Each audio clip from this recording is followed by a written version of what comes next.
ओम गुरुर्ब्रह्मा गुरुर्विष्णु गुरुदेवो महेश्वरः गुरुः साक्षात् परब्रह्म तस्मै श्री गुरवे नमः। सच्चिदानन्दरूपाय विश्वोत्पत्त्यादिहेतवे तापत्रय विनाशाय श्रीकृष्णाय वयं नुमः। ओम नमो भगवते वासुदेवाय। श्रीमद्भगवद्गीता त्रयोदशम अध्यायः प्रकृति पुरुष और चेतना। इस अध्याय में भगवान श्री कृष्ण ने अर्जुन को समझाया है। अर्जुन पूछने लगे, महाराज प्रकृतिम पुरुषम चैव क्षेत्रम क्षेत्रज्ञ एव च एतद् वेदितुमिच्छामि ज्ञानम ज्ञेयं च केशव। कि हे प्रभु, प्रकृति एवं पुरुष यानी भोक्ता, क्षेत्र और क्षेत्रज्ञ, ज्ञान और ज्ञेय के विषय में मैं जानने का इच्छुक हूँ। भगवान कहने लगे कि इदं शरीरम कौन्तेय क्षेत्रमित्यभिधीयते एतद्यो वेति तं प्राहुः क्षेत्रज्ञ इति तद्विदः। कि हे कुंती पुत्र अर्जुन, ये शरीर ही क्षेत्र कहलाता है। इस क्षेत्र को जानने वाले को क्षेत्रज्ञ कहा जाता है।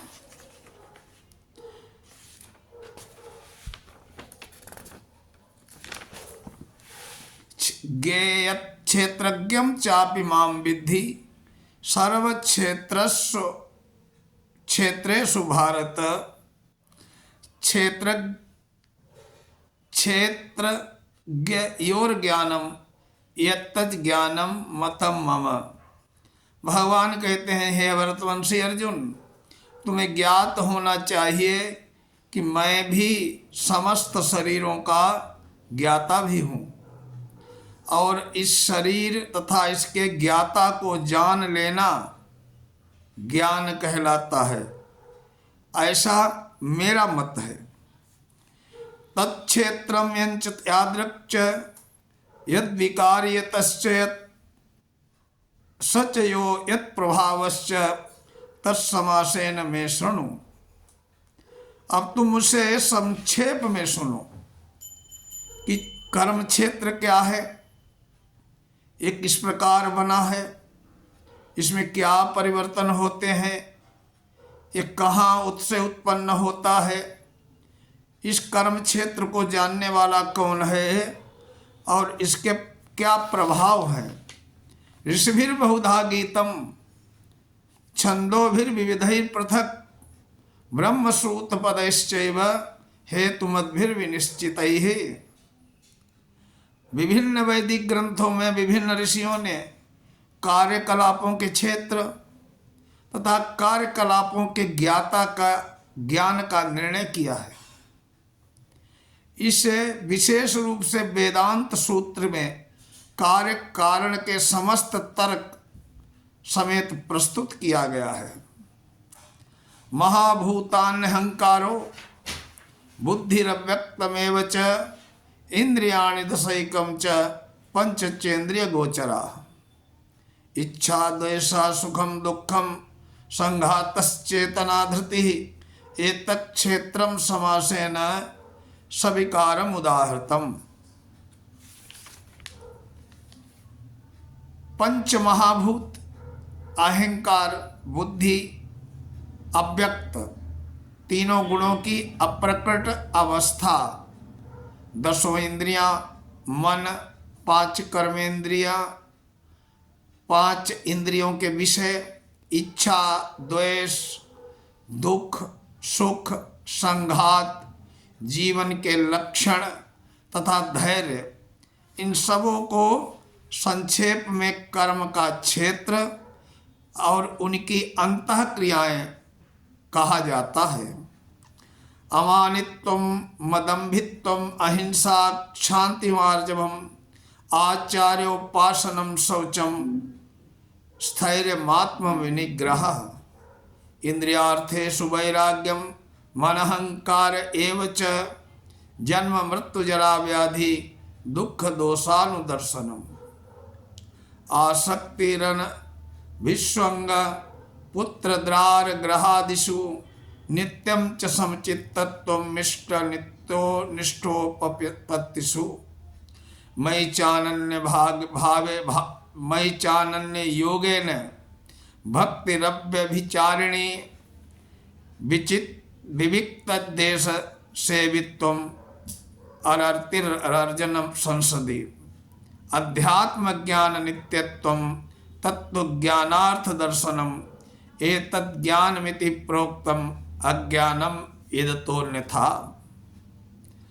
भगवान कहते हैं विनम्रता, दंभहीनता, सहिष्णुता, सरलता, प्रामाणिक गुरु के पास जाना, पवित्रता, स्थिरता, आत्मसंयम, इंद्रिय तृप्ति के विषयों का परित्याग, अहंकार का अभाव, जन्म मृत्यु वृद्धावस्था तथा रोग के दोषों की अनुभूति, वैराग्य, संतान, स्त्री, घर और अन्य वस्तुओं से ममता की मुक्ति, अच्छी बुरी घटनाओं के प्रति समभाव, मेरे प्रति निरंतर अनन्य भक्ति, एकांत स्थान में रहने की इच्छा, जन समूह से विलगाव, आत्म साक्षात्कार की महत्ता को स्वीकार करना, परम सत्य की दार्शनिक खोज,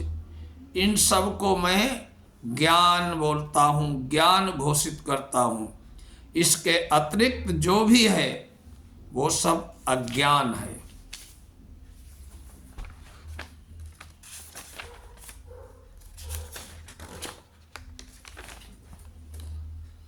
ज्ञेयं यत्तत् प्रवक्ष्यामि यद् ज्ञानात्मृतमश्नुते अनादिमत् परम ब्रह्म न तत्रासदुच्यते। अब मैं तुम्हें ज्ञेय के विषय में बतलाऊंगा जिसे जानकर तुम नित्य ब्रह्म का आस्वादन कर सकोगे। ये ब्रह्म या आत्मा जो अनादि है, मेरे अधीन है, इस भौतिक जगत के कार्य कारण से परे स्थित है। सर्वतः पाणिपादम तत्सर्वतो क्षि शिरोमुखम सर्वतः श्रुतिमलोके सर्वमावृत्य तिष्ठति। उनके हाथ, पांव, आंखें, सिर तथा मुंह तथा उनके कान सर्वत्र हैं। इस प्रकार परमात्मा सभी वस्तुओं में व्याप्त होकर अवस्थित है। सर्वेंद्रिय गुणाभासम सर्वेंद्रिय विवर्जितम असक्तम सर्वभृच्चैव निर्गुणम गुणदोष भोक्तृ च। परमात्मा समस्त इंद्रियों के मूल स्तोत्र हैं, फिर भी इंद्रियों के रहित हैं। वे समस्त जीवों के पालन करता होकर भी अनासक्त हैं। वे प्रकृति के गुणों से परे हैं, फिर भी वे भौतिक प्रकृति के समस्त गुणों के स्वामी हैं। बहिरन्तश्च भूतानाम अचरम चरमेव च सूक्ष्मत्वात् तदविज्ञेयं दूरस्थम चान्तिके च तत्। परम सत्य जड़ जंगम समस्त जीवों के बाहर तथा भीतर स्थित हैं। सूक्ष्म होने के कारण वे भौतिक इंद्रियों के द्वारा जानने तथा देखने से परे हैं। यद्यपि वे अत्यंत दूर रहते हैं, किंतु हम सभी के अत्यंत निकट भी हैं। अविभक्तम च भूतेषु विभक्तमेव च स्थिरं तम भूत भर्तृ च तद्ज्ञेयं ग्रसिष्णु प्रभु विष्णु च। यद्यपि परमात्मा समस्त जीवों के मध्य विभाजित प्रतीत होता है, लेकिन वो कभी भी विभाजित नहीं है। वो एक रूप में स्थित है। यद्यपि वो प्रत्येक जीव का पालन करता है, लेकिन ये समझना चाहिए कि वो सबों का संहार करता है और सबों को जन्म देने वाला है। ज्योतिषामपि तज्ज्योतिस्तमसः परमुच्यते, ज्ञानम ज्ञेयम ज्ञानगम्यम हृदि सर्वस्य विष्ठितम। वे समस्त प्रकाशवान वस्तुओं के प्रकाश स्रोत हैं। वे भौतिक अंधकार से परे हैं और अगोचर हैं। वे ज्ञान हैं, वही ज्ञेय हैं और ज्ञान के लक्ष्य भी वही हैं। वे सबके हृदय में स्थित है। इति क्षेत्रम तथा ज्ञानम ज्ञेयम चोक्तम समासतः मद्भक्ता एतद्विज्ञाय मद्भावायोपपद्यते। इस प्रकार मैंने कर्म क्षेत्र, शरीर, ज्ञान तथा क्षेत्र का संक्षेप में वर्णन किया है। इसे केवल मेरे भक्त ही पूरी तरह समझ सकते हैं। इस तरह मेरे स्वभाव को प्राप्त होते हैं। प्रकृतिम पुरुषम चैव विद्यनादि उभावपि विकाराश्च गुणाश्चैव विद्धि प्रकृति संभव। प्रकृति और जीवों को अनादि समझना चाहिए। उनके विचार तथा गुण प्रकृतिजन्य हैं। कार्य कारण कर्तृत्व हेतु प्रकृतिरुच्यते। पुरुषः सुख दुखानां भोक्तृत्व हेतुरुच्यते। प्रकृति समस्त भौतिक कारणों तथा कार्यों की हेतु कही जाती है तथा जीव इस संसार में विविध सुख दुख के भोग का कारण कहा जाता है।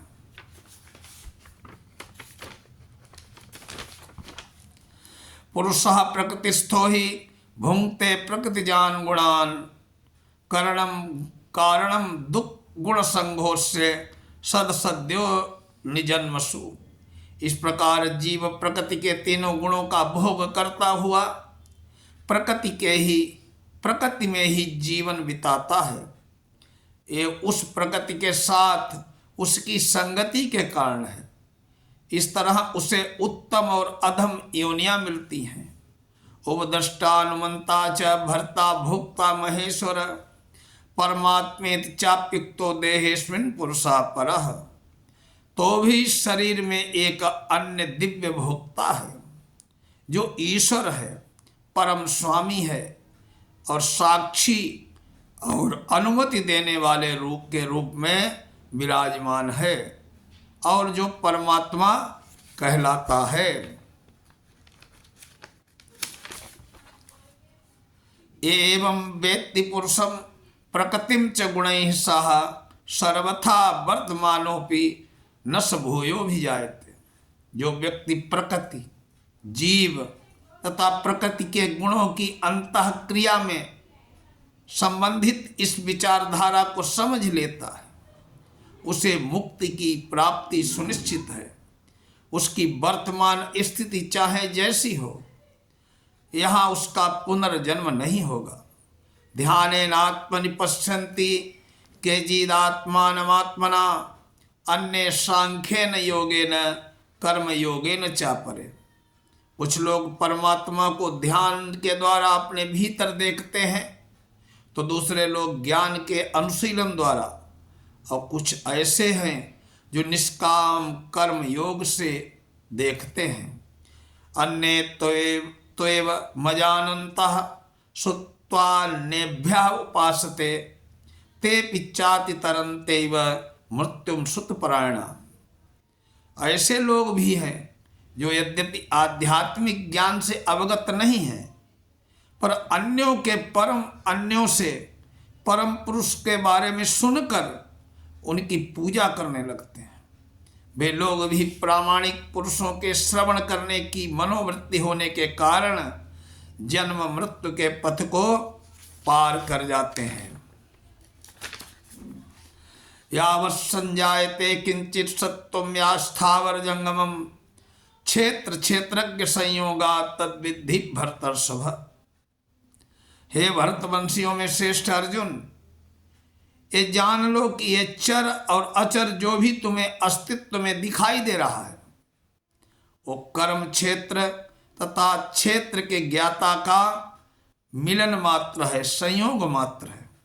समम सर्वेषु भूतेषु तिष्ठन्तं परमेश्वरम विनश्यत्सु विनश्यन्तं या पश्यति स पश्यसि। जो परमात्मा को समस्त शरीरों में आत्मा के साथ देखता है, जो ये समझता है कि इस नश्वर शरीर के भीतर न तो आत्मा न ही परमात्मा कभी भी विनष्ट होता है, वही वास्तव में देखता है। समम पश्यन् हि सर्वत्र समवस्थितमीश्वरम न हि नस्तात्मनात्मस्त्वं ततो याति पराम गतिम। जो व्यक्ति परमात्मा को सर्वत्र तथा प्रत्येक जीव में समान रूप में वर्तमान देखता है, वो अपने मन के द्वारा अपने आप को कभी भ्रष्ट नहीं करता। इस प्रकार वो दिव्य गंतव्य को प्राप्त करता है।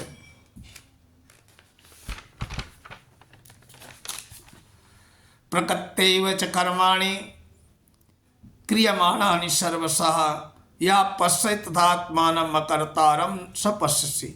जो ये देखता है कि सारे कार्य शरीर द्वारा संपन्न किए जाते हैं, जिनकी उत्पत्ति प्रकृति से हुई है, जो देखता है कि आत्मा कुछ भी नहीं करता है, वही यथार्थ में देखता है।